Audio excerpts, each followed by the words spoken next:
En introduction, je vais citer les différentes causes du décubitus, les différentes complications que vous pouvez voir chez un sujet qui est alité.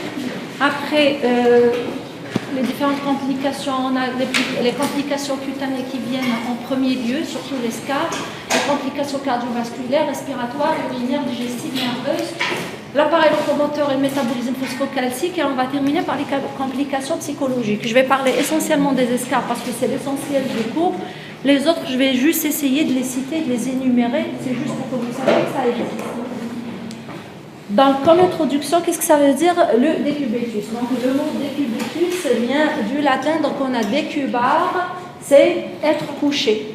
C'est le contraire des vertus de l'être humain. L'être humain, c'est le seul être qui a la capacité de se mettre en bipédie, ça veut dire qu'il se met en vertical. Cette position de verticale, elle a beaucoup de bienfaits sur tout l'organisme, pas que sur l'appareil locomoteur. Donc, dans cette position, l'ensemble de l'organisme n'est pas soumis aux contraintes de l'orthostatisme, le JDB. L'orthostatisme, ça a un effet bénéfique sur le plan cardiovasculaire, respiratoire. C'est la position dans laquelle l'organisme ou la physiologie de l'organisme au niveau cellulaire, elle est à son maximum. Donc, le malade alité de manière durable, on parle de durable déjà à partir de 1 mois. Dans certains cas, les complications peuvent déjà apparaître. 1 mois chez un sujet normal. Chez un malade qui a une atteinte neurologique, parfois c'est déjà à 15 jours, 20 jours, les complications peuvent déjà se manifester. D'accord? Et dans certains cas, on a des déficits et des répercussions vraiment graves. Donc, le traitement de ces complications, il est lent, il n'est pas toujours facile, mais il est basé, vous allez voir, sur la prévention. Le paquet des complications de décubitus, c'est la prévention. Si vous n'arrivez pas à les prévenir, à prévenir leur apparition, vous allez souffrir pour les traiter. Alors là, en Algérie, il n'y a pas de structures qui ne sont pas faites pour ça. Déjà, il y a une spécialité, je ne sais pas si vous savez, les soins palliatifs. Ça n'existe pas en Algérie. La gériatrie pour le sujet âgé, ça n'existe pas en Algérie. Et 80% de ces complications surviennent chez les malades graves qui nécessitent des soins palliatifs ou chez le sujet âgé. C'est la gériatrie. D'où la difficulté de leur prise en charge en Algérie. Donc, le traitement essentiel pour toutes ces complications, c'est la verticalisation précoce. Alité, il faut le mettre debout, quelle que soit la situation. Donc, les causes du décubitus, ça peut être tout et n'importe quoi. N'importe quelle cause. Il y a des malades qui se mettent en position alitée pour des verrues plantaires, pour une épine calcanienne. C'est rien une épine calcanienne, une petite infiltration, une talonnette, et c'est rentré dans l'ordre. Mais ça dépend vraiment de l'état psychologique du patient. Donc, vous avez toutes les causes du coma, traumatique, médical, congénital, tout. Peut-être la cause d'un décubitus, les affections neurologiques centrales. Donc, vous avez les paraplégies, les tétraplégies, les traumas crâniens, les tumeurs neurochirurgicales, tout. Donc, les affections neurologiques périphériques, les lésions nerveuses périphériques, les atteintes de sciatique, les spina bifida à un âge avancé. Donc, vous avez les polytraumatisés graves, parfois les affections médicales chroniques, les PR en stade de poussée, quand c'est compliqué, c'est généralisé. Les maladies infectieuses, les défaillances cardiovasculaires, et j'en passe.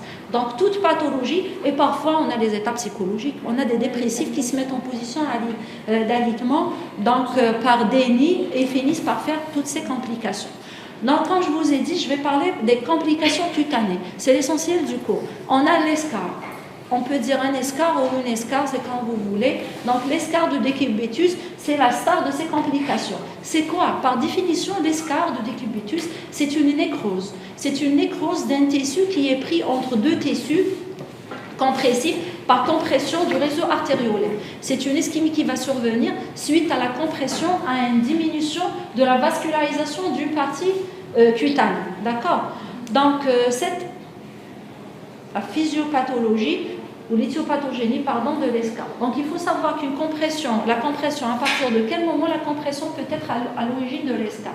Sur le plan physiopathe, il y a eu plusieurs études qui ont été faites dans ce sens. Ils ont trouvé qu'il faut au moins une pression de 20 mm mercure. 20 mm mercure, c'est vraiment rien. Ça veut dire que si le poids d'un coude sur l'olecrane va être maintenu pendant au moins 45 minutes, 60 minutes, comme ça, on a déjà 20 mm de mercure. vous allez déjà sentir une petite hypoesthésie avec des décharges électriques, surtout parce que ça, là, c'est la gouttière épithéliocrânienne où il y a le passage du nerf cubital. Donc déjà, vous allez sentir le dégourdissement qui est dû à la compression. On a les forces de frottement. C'est l'ouverture initiale de la peau. Les forces de frottement, à force de mettre la peau en contact d'un tissu osseux, qui est le plan du lit, et le deuxième tissu osseux, qui est l'os lui-même. Donc cette compression, c'est comme un frottement cutané, de part et d'autre. C'est une compression, il est pris ce qu'on appelle en sandwich, de part et d'autre. Et le troisième facteur physique, c'est le cisaillement. Le cisaillement, c'est la torsion. Parfois, on parle de ça, pourquoi? Parce que parfois vous avez les escarres, surtout les garnitures, les couches. Quand vous allez, c'est pour ça que l'escarre sacré, c'est le site où on a le plus, parce qu'on a une force de pression très importante, parce que tout le poids du corps, surtout quand le malade, il se met en syphose, il lordose un petit peu, il a des fléchons de hanche, donc ce qui fait que les courbures physiologiques vont être différentes, donc il y aura beaucoup de pression sur la partie basse qui est le sacrum qui est là. Ça, c'est le premier facteur. Le deuxième facteur, c'est le frottement. Il faut savoir que le sacrum, c'est une partie vraiment sous-cutanée. Le sacrum, c'est l'os le plus saillant. Ce n'est pas comme par exemple la hanche qui est un peu profonde, vous avez l'articulation de l'épaule en lui-même, elle est très profonde. Le sacrum, il est vraiment sous-cutané. Sous la peau, vous avez le sacrum. Donc vraiment, c'est une compression directe. Et le troisième facteur, les cisaillements, quand le malade il est sous garniture, quand vous allez le faire retourner, il y a cette matière, les draps déjà qui vont se froisser, donc on a un mouvement de torsion, les garnitures aussi qui vont être boudinées sous le sacrum, vous aurez la macération des matières fécales et des urines, donc tout ça va être un milieu vraiment bénéfique pour l'apparition de l'escarre. Donc les facteurs de risque, il y a des facteurs de risque intrinsèques et des facteurs de risque extrinsèques. Je n'ai pas compliqué pour vous parce qu'actuellement, quand un malade rentre dans un service, par exemple de gériatrie, un service de rééducation, un service de chirurgie plastique ou de réa, il y a carrément des tableaux, il y a des classifications. Classification de Waterloo, il y a plusieurs classifications internationales pour étudier, pour chaque malade, vous allez étudier les facteurs de risque et vous avez un score. Quand le score est supérieur à la moyenne, c'est un malade très susceptible de développer les escarres, donc la prévention chez lui va être 4 croix. Par contre, si vous allez faire le même score chez un autre malade qui est jeune, post-traumatique, qui vient pour une fracture sus-antérieure par exemple, vous allez faire votre score, il sera diminué, inférieur de la moyenne, vous allez faire la prévention, mais un peu moins que l'autre, parce qu'il n'a pas beaucoup de facteurs de risque. Donc les facteurs de risque qu'on a intrinsèques, c'est quoi? C'est tous les facteurs qui dépendent du malade lui-même. Il y a des facteurs qu'on ne peut pas changer. L'âge du malade. Vous avez un malade âgé supérieur à 70 ans, vous ne pouvez rien. Il est âgé de 70 ans. Donc c'est un facteur de risque qui est inchangé. On a aussi l'hypertension, le diabète. Nous, pour ces facteurs, qu'est-ce qu'on va essayer de faire? On va essayer de les équilibrer. Il faut équilibrer un diabète, même si c'est un malade non insulinodépendant, quand il est alité, c'est ce qu'on appelle les périodes d'insulino-nécessitation. Ça veut dire qu'il nécessite l'insuline pendant cette période. Il faut le mettre sous insuline pour avoir les chiffres glycémiques les plus équilibrés possible. La tension artérielle, les dyslipidémies, la dénutrition, la déshydratation, l'hyperthermie. Donc tous ces facteurs, c'est des facteurs intrinsèques, ça dépend du malade. Donc vous allez essayer d'équilibrer ces facteurs pour diminuer le facteur de risque. Donc ils sont cités, donc l'âge, le diabète, le cancer, l'incontinence et j'en passe. Les localisations. Les localisations de l'escarre, c'est mécanique.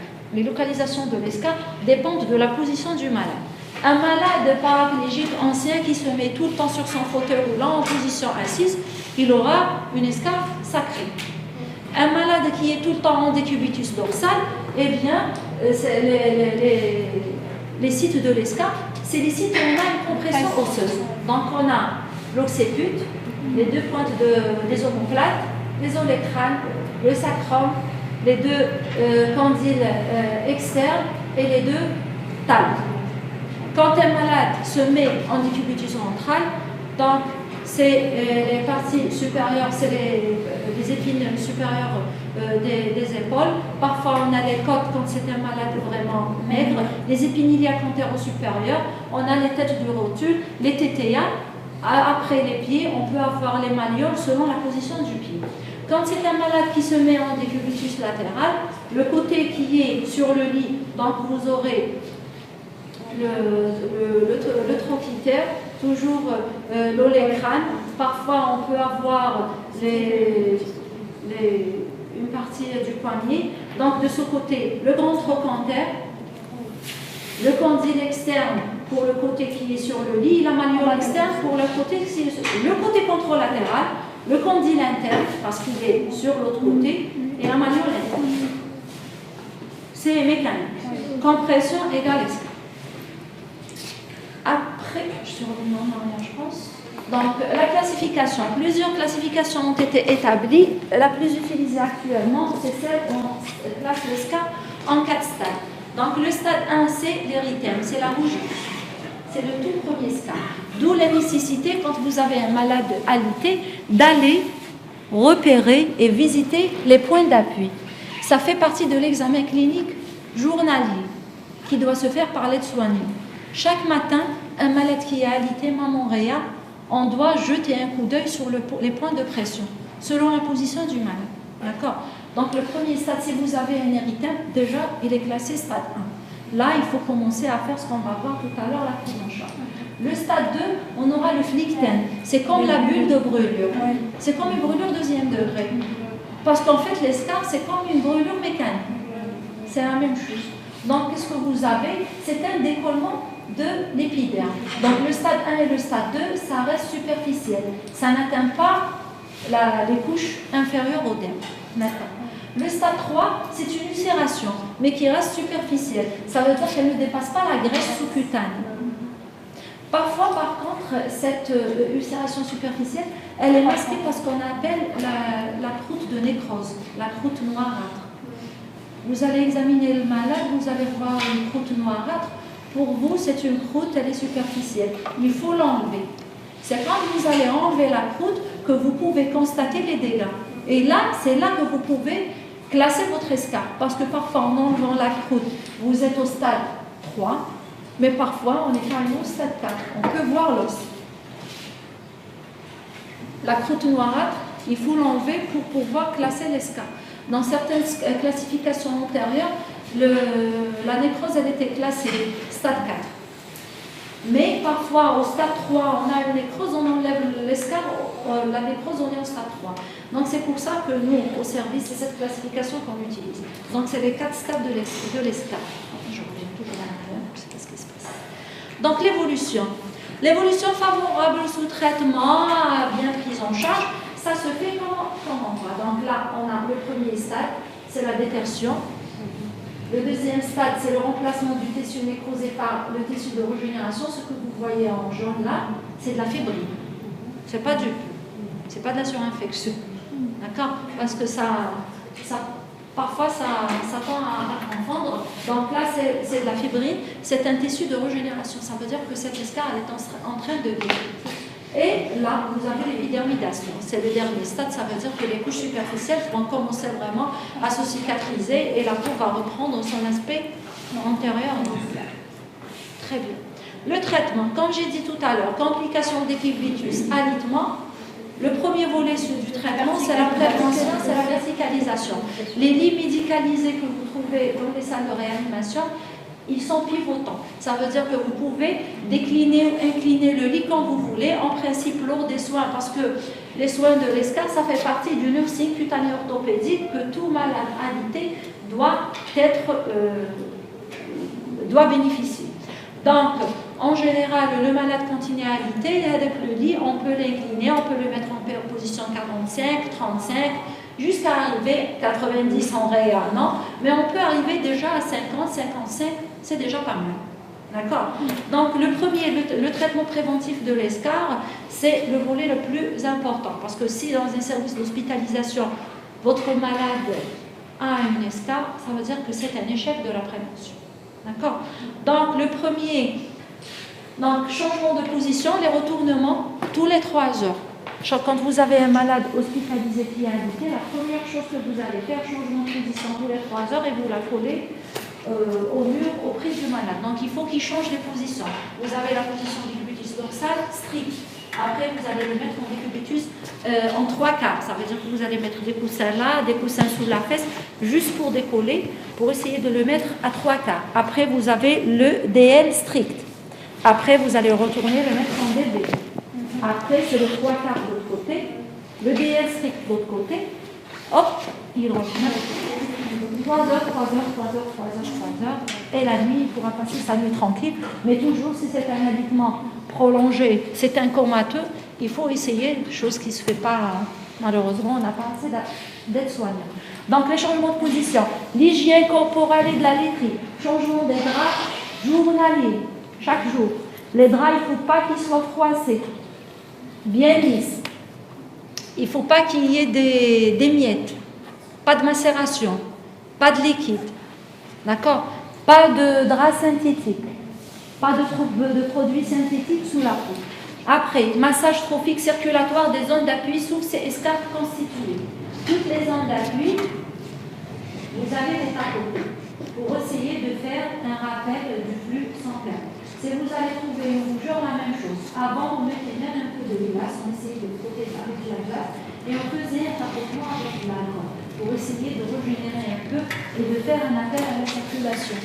Régime hypercalorique, hyperprotéique. Même si c'est un malade alité, il y a actuellement, on a les intralépides, on a, si c'est un malade qui ne mange pas, on a le protifar, l'actimel, le fortimel. Donc, vous pouvez toujours corriger. Il faut faire des bilans de surveillance pour corriger ces troubles.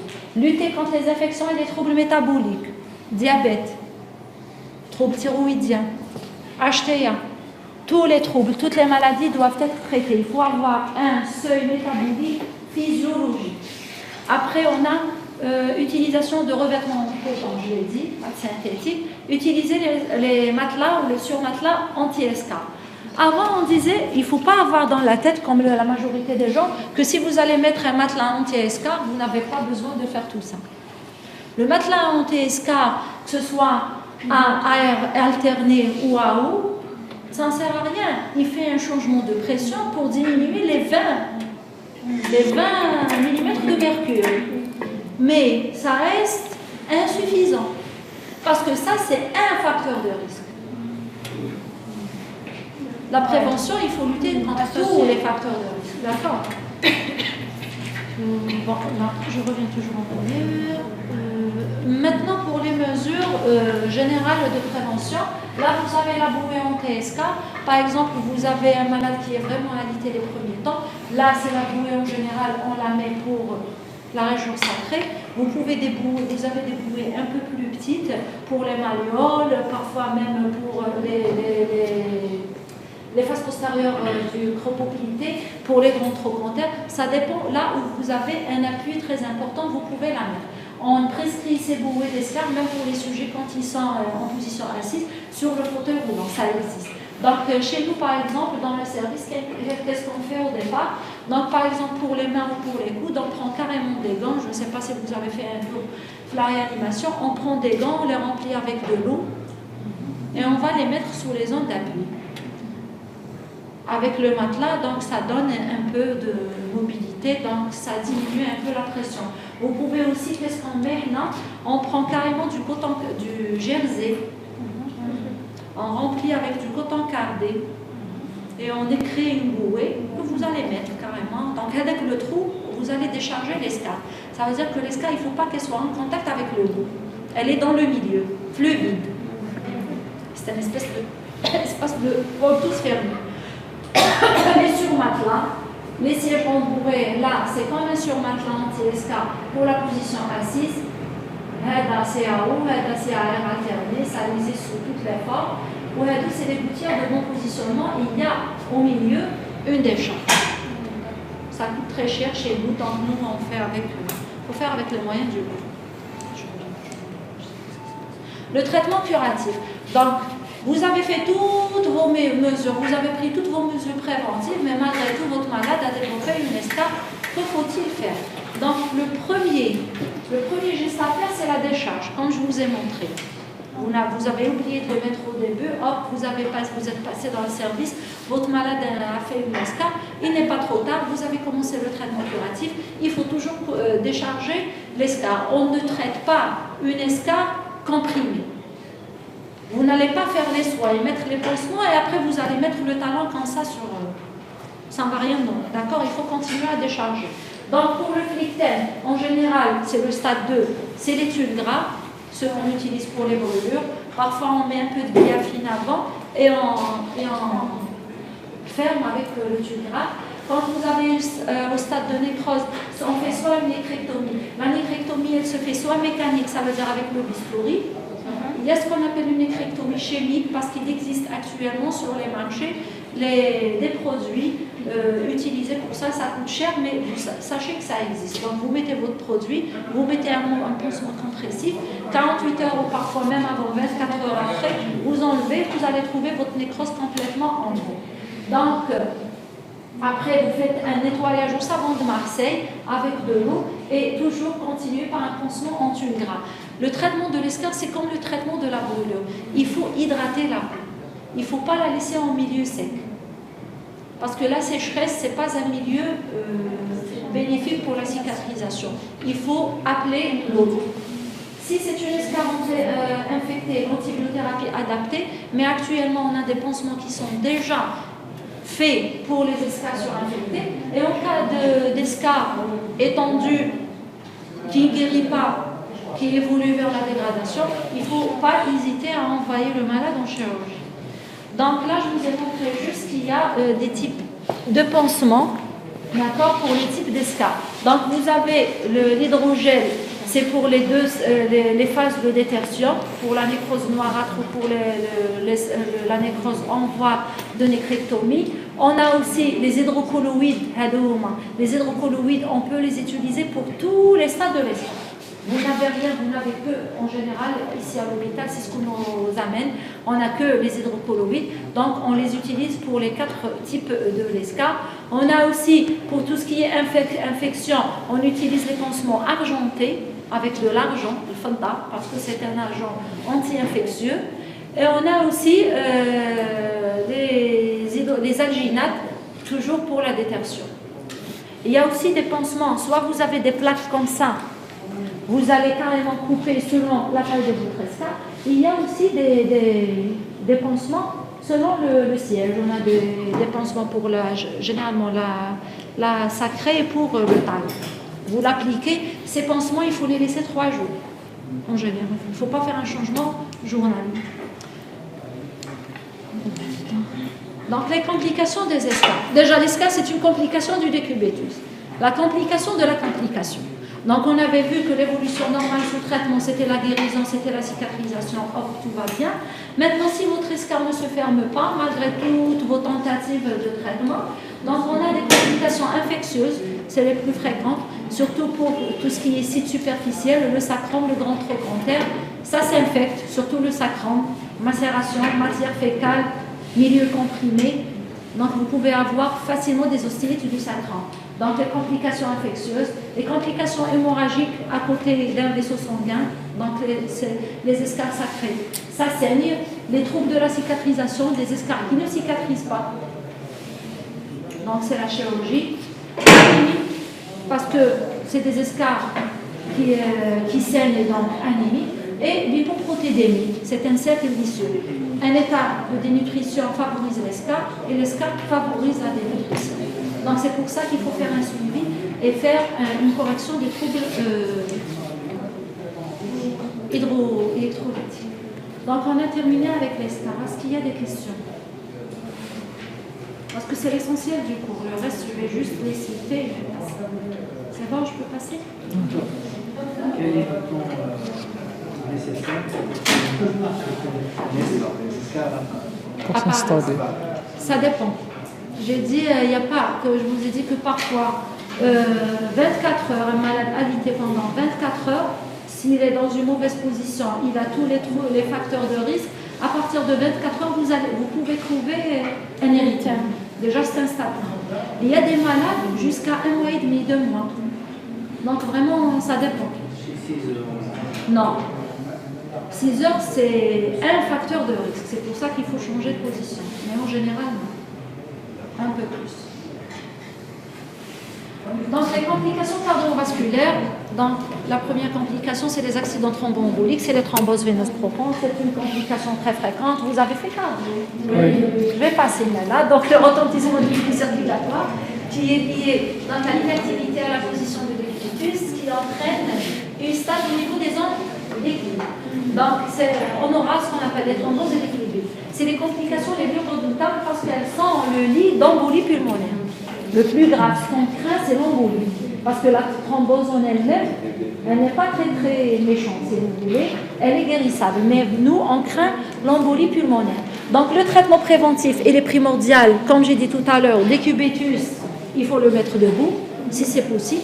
Maintenant, ce n'est pas possible dans certains cas. C'est le traitement antithrombotique, c'est un traitement préventif instauré chez tout malade après chirurgie, après alitement, donc HBPM à dose curative, les bas de contention, la verticalisation régulière sur table, les postures d'équilibre et le drainage lymphatique manuel. C'est le massage avec les 2 mains manuelles. Donc, c'est ça. Le syndrome de désadaptation cardiovasculaire. Vous avez des malades qui sont alités, qui n'ont rien, surtout les malades, les sujets âgés, les malades qui ont fait par exemple une dépression, ils ont pris un traitement, ils ont perdu du poids, ils sont restés longtemps alités. Vous allez faire tous vos bilans, vous allez trouver un bilan correct. Mais ils n'arrivent pas à marcher, ils n'arrivent pas à s'asseoir, ils sont essoufflés, ils sont dyspnéiques, vous avez fait des bilans, vous avez fait des EFR, vous avez fait votre IAM, ils n'ont rien sur... Donc c'est ce qu'on appelle le syndrome de désadaptation cardiovasculaire. Ça existe actuellement, même si c'est le sujet normal. Vous allez faire un test, est-ce que vous pouvez marcher à une course soutenue pendant 4 km? Impossible. Parce qu'on est désadapté. On prend tous les bus, on prend les taxis, on prend les véhicules, à la maison on est face au micro, on ne marche plus. C'est la désadaptation. C'est pour ça qu'actuellement, quand vous allez lire pour toutes les pathologies inflammatoires, pour toutes les pathologies inflammatoires dégénératives et inflammatoires, donc vous allez trouver le premier volet, c'est la marche. 30 minutes 5 fois par semaine ou 50 minutes 3 fois par semaine. C'est 150 minutes de marche, semaine. Et chez le sujet âgé, c'est 20 minutes 3 fois par semaine. D'accord? Donc, c'est ce qu'on appelle le syndrome de désadaptation cardiovasculaire. Il faut que la marche soit soutenue sans effort et sans tachycardie. Donc, vous avez une désadaptation cardiaque à l'effort avec une augmentation de la fréquence cardiaque et une augmentation de la dépense énergétique. Ça veut dire que vous allez commencer à marcher, vous êtes fatigué, vous êtes obligé d'arrêter votre marche. C'est ce qu'on appelle une dépense énergétique augmentée. Cette dépense énergétique augmentée, elle est nocive sur la santé parce que vous allez obliger votre organisme à travailler en anaérobie, en l'absence d'oxygène. Je ne sais pas si vous vous rappelez de vos cours de sciences de la terminale.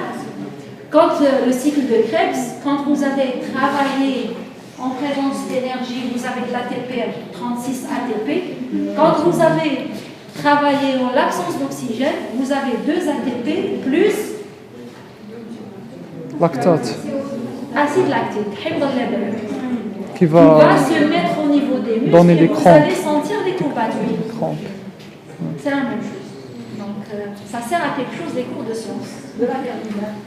Donc cette désadaptation cardiaque, vous avez aussi dans la prévention, comme j'ai dit, la verticalisation progressive. Maintenir une activité physique, même quand il est au lit, il faut lui dire de faire le mouvement de pédalage, les mouvements d'ouverture et de fermeture, d'antipulsion et de rétropulsion. Vous allez lui donner par exemple des petites bouteilles d'eau, de faire un travail respiratoire. Vous allez lui donner une bouteille d'eau, de mettre une paille, d'essayer de souffler pour faire travailler ses poumons. Tout ça, ça fait partie du travail pour éviter justement le syndrome de désadaptation. On a aussi le contrôle des apports alimentaires ioniques, ionogramme sanguin, parce que parfois vous avez un trouble ionique qui lui va être à l'origine de cette désadaptation. Les complications respiratoires, comme j'ai dit, l'alitement, Déjà, un malade qui est alité, on peut avoir les fausses routes, on peut avoir les inhalations et l'encombrement bronchique parce que le poumon se nettoie en position verticale. Le poumon ne se nettoie pas en position d'alignement. C'est pour ça que même un malade alité, on le met en position demi-assise.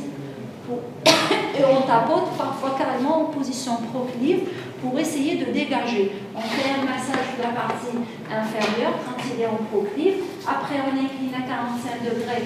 On essaie d'augmenter les plages moyennes. Et après, on le met carrément en position 45 degrés dans l'autre sens pour essayer de dégager. On fait un travail d'expiration dirigée. Quand le malade va essayer de respirer, on va essayer de comprimer au niveau du diaphragme pour faire maintenir l'expiration, pour essayer de dégager. D'accord? Donc, on a le syndrome restrictif, l'encombrement bronchique, on a les autres complications comme l'obstruction, la télépathie, les infections, parce qu'un poumon qui reste en stase, toutes ces sécrétions bronchiques vont être cellulite d'une infection bronchique. D'accord? Et bien sûr, le terrain prédisposé, comme on l'a vu tout à l'heure, les sujets âgés, l'obésité, le tabac et la pathologie préexistante. Un BPCO, obèse. Vous connaissez la suite. Donc, le traitement, toujours verticalisation, exercice d'entretien de l'expansion thoracique antéro-postérieure, retournement à la position de demi-assise, le drainage, la prescription de mucolytiques. Quand il n'y a pas d'atteinte neurologique importante, il faut faire attention. Et bien sûr, l'expectoration dirigée, comme je viens d'expliquer. Les complications urinaires, c'est la même chose. Un patient qui est alité, en général, soit on les met sous garniture, soit on le met sous sonde à demeure. La sonde à demeure, c'est une source d'infection en elle-même. Parce que c'est contre la nature. Vous allez mettre une sonde à demeure, la vessie ne va pas travailler. La vessie, c'est comme le cœur, elle se contracte. Donc, une vessie que vous allez endormir, une fois que vous allez enlever votre sonde, c'est une vessie qui a été désadaptée. Elle ne sait plus comment faire. D'accord? Il y a beaucoup de patients qui n'ont pas de troubles vésico-sphinctériens, même neurologiques, qui ont été sondés pendant longtemps. Une sonde urinaire, ça se change. Parfois, on les laisse pendant 21 jours avec la même sonde. Donc, vous pouvez imaginer les dégâts. Donc, c'est vraiment nocif. Donc, un malade qui n'a pas de trouble neurologique, même quand il est alité, il vaut mieux lui donner le pistolet et le laisser faire ses besoins ou mettre carrément un péniflo et pas de sondage. Maintenant, si c'est une pathologie neurologique, il faut le sonder, mais juste la période où il est en coma. Juste après, nous, actuellement, la prise en charge des vessies neurologiques, je l'ai dit la dernière fois pour l'autre promo, donc c'est le sondage intermittent. Vous allez être généraliste dans un PU, vous allez recevoir un paraplégique sur fauteuil roulant qui vient pour un problème X et il vous dit que je fais le sondage propre intermittent chaque 3 heures. C'est quoi? Ça veut dire les troubles neurologiques quand vous avez un paraplégique. Suite à, vous avez fait le cours de paraplégie? La paraplégie, il n'y a pas que les muscles, il n'y a pas que la marche qui est atteinte. Il y a toute la sphère vésico-sphinctérienne et génito-sexuelle. Ça veut dire que le malade va avoir des troubles de la miction, des troubles de l'exonération, des troubles de l'érection, des troubles de l'éjaculation. D'accord? C'est toute la sphère qui va être perturbée. Comment il va faire pour uriner? On leur apprend à se sonder eux-mêmes. C'est l'autosondage. Chaque 3 heures, chaque 4 heures, selon le profil mictionnel, c'est des petites sondes qu'il va mettre, on leur apprend chez nous dans le service. Hop, il va vider sa vessie, il va jeter la sonde.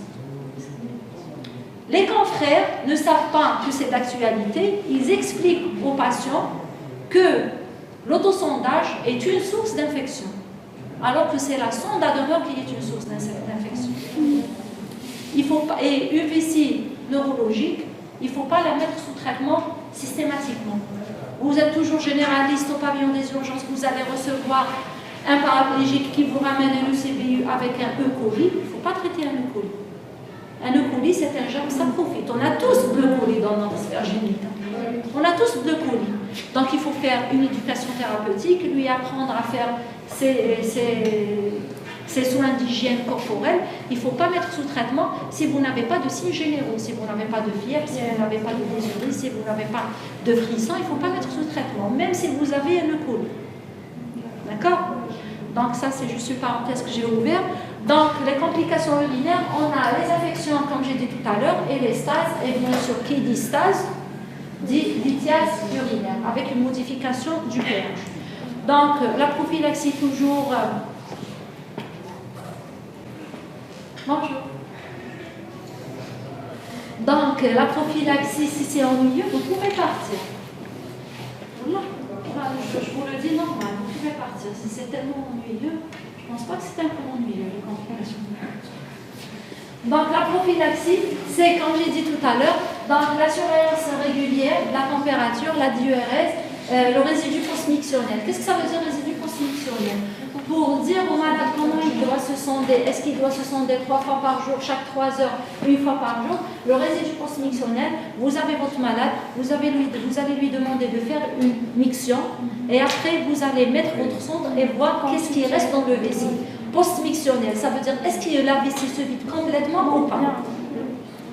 On met selon ce qui reste dans la vessie, on dit au patient, soit on le laisse faire sa miction, et on lui dit, vous pouvez faire 2 sondages complémentaires pour vider complètement la vessie. En général, on préconise un sondage complémentaire avant d'aller dormir parce que c'est une période où il va rester longtemps sans sondage et sans miction. En général, le matin. Et la journée, il va vaquer à ses occupations. Donc, le résidu postmictionnel, on préconise aussi des boissons abondantes, donc supérieures à 2 litres par jour. Acidification des urines, c'est par cure. Ça veut dire que vous allez prescrire 1,5 g de vitamine C pendant 20 jours. Il l'arrête pendant 1 mois. Pendant 20 jours, vous arrêtez 1 mois et demi. Pendant 20 jours, c'est une acidification parce que le milieu acide, c'est un milieu qui n'est pas favorable aux infections urinaires. Et bien sûr, comme j'ai dit tout à l'heure, le sondage intermittent chaque 3 heures ou chaque 4 heures selon le profil mictionnel.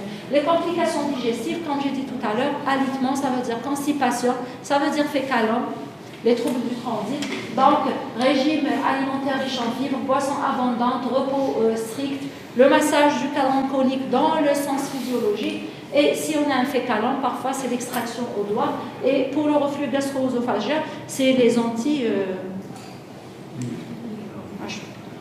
Les complications nerveuses. Je parle des complications nerveuses de l'alitement, pas des atteintes nerveuses qui sont à l'origine de l'alitement. Un malade qui a fait un trauma crânien, le trauma crânien c'est une cause neurologique qui a causé l'alitement. Maintenant, pendant son alitement, il a comprimé le SPIE par le condyle externe quand il était en rotation externe. Il a comprimé le nerf cubital quand il était en adduction et en rotation interne. Il y a pour tous les nerfs ce qu'on appelle les zones de fragilité qui peuvent être touchées. C'est pour ça que la bonne installation du malade au lit, elle est très importante. Il faut toujours rembourrer et mettre en décharge ces zones de fragilité nerveuse pour éviter ces complications nerveuses. Donc, qu'est-ce qu'on a? Donc, ça peut être la cause du paralysie, soit sensitive, soit motrice. Parfois, c'est les deux. En nombre supérieur, donc on a le nerf radial dans la gouttière ou les crânienne, le nerf cubital dans les trocléo ou les crâniennes, en nombre inférieur, SPIE, SPI. Donc, le pronostic de cette atteinte de la paralysie, elle dépend de la durée durant laquelle le malade il est resté. C'est 6 heures. Si c'est plus de 6 heures, c'est une compression qui peut être définitive, on peut avoir des dégâts plus importants. Donc le plus souvent la récupération, ça va se faire d'une manière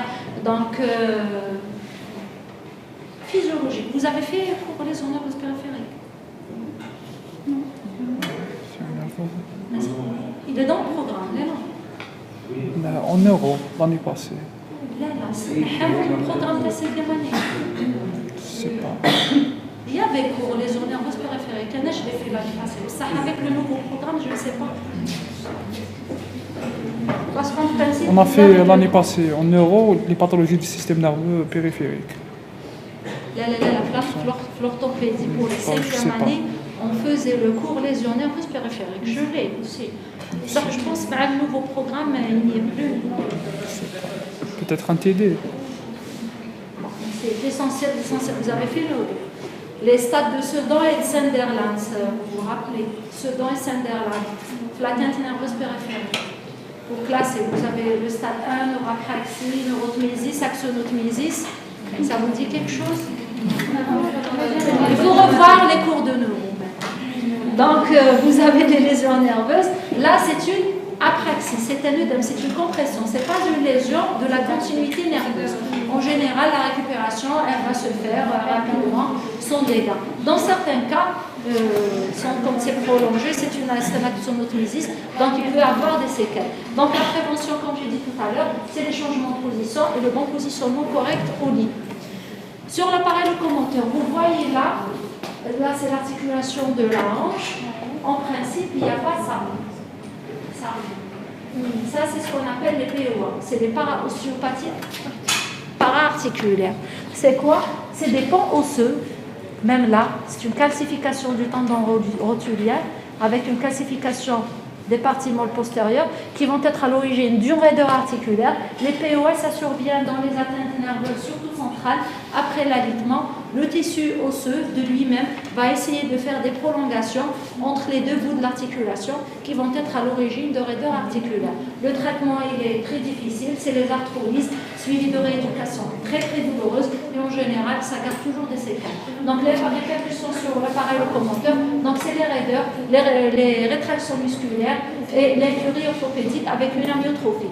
Bien sûr, on aura une perte de la capacité fonctionnelle. Ça veut dire que le malade, même s'il a récupéré la cause de son alitement, il va perdre la marche, il aura une répercussion sur la marche, il pourra ne pas retrouver son job antérieur. D'accord ? Ça se fait même pendant les traitements orthopédiques pour les traumatismes? Non, pendant les traumatismes, c'est les rétractions musculaires et les fléchons. La raideur, ça c'est raideur. La raideur, ces images, non, c'est dans les atteintes neurologiques. Mais les raideurs, même si un malade il a une PE, il reste alité, il va développer un fléchon. Mais par rétraction musculaire. C'est avec le temps qu'on aura des pincements qui sont secondaires à sa pathologie initiale. D'accord? Mais les POA, c'est neurologique. Donc, sur la prévention, comme j'ai dit tout à l'heure, on a vu la bonne installation, remise en charge, verticalisation dès que possible, mobilisation active. Active, ça veut dire que c'est le malade qui fait. Passif, c'est nous qui mobilisons le malade. Donc, au départ, c'est le passif quand il ne peut pas. Dit qu'il a un réveil musculaire ou qu'il y a une prise de conscience, il ne faut pas hésiter à lui demander à faire de l'actif. Contraction statique et dynamique, kinébamyothérapie et bien sûr les aides techniques. Sur le métabolisme phosphocalcique, donc comme j'ai dit tout à l'heure, toute immobilisation, tout l'organisme, toute la physiopathologie va être chamboulée. Donc, et surtout, en premier lieu, ce qu'on aura, l'ostéoporose. Un malade déjà, quand vous allez immobiliser un malade par un plâtre, un BABP pour une fracture, par exemple, des deux os d'avant-bras, après 45 jours, vous allez enlever votre plâtre, vous allez demander une radio de contrôle, vous allez trouver une déminéralisation de tous les os. Pourquoi? Parce que c'est un os qui n'a pas travaillé. Donc, toute immobilisation, qu'elle soit immobilisation vraie ou immobilisation fonctionnelle ou un alignement, c'est un os qui n'a pas été mis en conditions extrêmes, qui n'a pas travaillé, il va être le siège de l'ostéoporose. C'est une diminution de la minéralisation osseuse qui va être la source de fractures potentielles. D'accord? Donc, l'immobilisation prolongée, on aura une activité de remodelage, on aura une augmentation de la résorption ostéopiélastique et une diminution de la construction des ostéoblastes. Vous vous rappelez du métabolisme? Très bien. Excellent. Donc, l'immobilisation, on aura une déminéralisation. Il faut savoir que la diminution du volume trabéculaire se fait de 5% par mois. Imaginez, pour un os. 5% par mois. S'il va être immobilisé pendant 3 mois, c'est 15%. C'est énorme. D'accord? Donc, alors que normalement, la perte de 5% tous les 10 ans. Et chez la femme, à partir de l'âge de la ménopause, elle augmente jusqu'à 20%. C'est pour ça que la femme à l'âge de la ménopause, elle fait de l'ostéoporose et elle fait des fractures hautement ostéoporoses. Et 20% à 90 ans. Bon. Sur le plan biologique, qui dit ostéoporose, dit remodelage osseux, dit une répercussion sur le métabolisme phosphocalcique. Donc, vous aurez donc une hypercalciurie, une hyperphosphaturie, une hyperphosphorémie, et bien sûr, et qu'en conséquence, on aura une fragilité avec risque de fracture, une hypercalciurie, comme on a vu tout à l'heure, la formation de lithiase vésicale, de lithiase rénale et tout ce qui s'ensuit. La prévention, toujours. Remise en charge. Je n'ai pas arrêté de le dire depuis le départ. La remise en charge, c'est le premier volet préventif. Mobilisation active et passive, contraction statique, la balnéo et le traitement vitamino-calcique au besoin, selon votre bilan. Il ne faut pas faire, parce qu'il y a eu des dégâts suite au Covid, les patients prenaient d'eux-mêmes de la vitamine D, on s'est retrouvé avec des vitamines D énormes. Et en dernier, j'ai cité les complications psychologiques. Je ne parle pas des atteintes psychologiques qui sont à l'origine de l'alitement, des complications psychologiques liées à l'alitement. Un malade, quand il est alité, il déprime. Imaginez que vous allez rester déjà pendant 6 heures sans bouger la matinée dans votre lit, sauf si vous êtes malade. Donc vraiment, cette anxiété, ce stress, ça a une répercussion sur la qualité de vie du patient. Du coup, tout son métabolisme va être altéré. Donc, il faut une prise en charge au départ, il faut essayer de parler avec le patient. Si vous voyez qu'il y a une altération qui nécessite vraiment un avis spécialisé, il ne faut pas hésiter à demander de l'aide et à l'orienter vers un spécialiste. Une prise en charge par un psychologue ou carrément par un psychiatre pour une prescription médicale. Donc, comme conclusion, la rééducation de base, elle est importante chez tout malade en décubitus, dans tous les services. En Algérie, il suffit de dire qu'on fait quelque chose, on vous envoie tous les malades. Les complications de décubitus, ce n'est pas la branche de la rééducation. Je ne vais pas hospitaliser un malade alité pour lui faire de la mobilisation. Le nursing cutané orthopédique, c'est tous les services qui doivent le faire. En premier lieu, en première tête de liste, comme j'ai dit tout à l'heure, les services de réa, les services d'urgence, la chirurgie plastique, tous les malades qui prennent en charge les malades lourds, tous les services, pardon. Donc, vous avez, c'est une prise en charge pluridisciplinaire. Donc, l'objectif, c'est la bonne mobilisation, les postures, les retournements toutes les 3 heures, les HPPM, la verticalisation progressive, l'entretien musculaire par des contractions statiques, même pour les malades sous plâtre, et le nursing cutané orthopédique, trophique, digestif. Normalement, c'est bon. Donc, les complications restent des complications non fréquentes. Leur prise en charge, elle peut mettre en jeu le pronostic vital et la verticalisation et bien sûr le traitement de choix.